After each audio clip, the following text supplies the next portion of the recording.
Hi, I'm Jeff, and this is my friend Mike, but you probably know us as the Interview Guys. We're just about to jump on a plane to start our sold-out job interview world tour, but first, we had to respond to some of our students.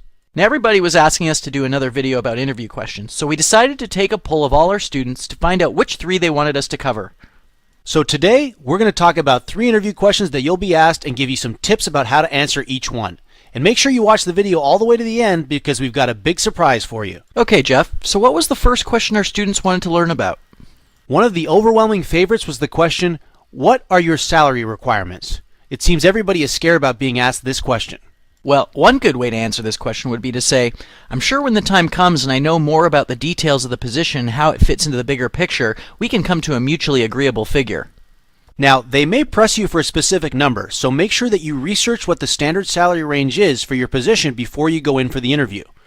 Offer the salary range when they ask and justify where you think you belong on that range based on your experience, tenure, and other similar factors.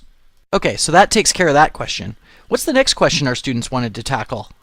The next question on our list is, are you a team player or do you prefer to work alone? Now, this is an interesting one because in our opinion, you should never imply that you aren't a team player. That's right. The key here is to show that you're a team player, but not so much of a social butterfly, especially if your research has shown that the job you're interviewing for requires a lot of solo work and not a lot of team interaction.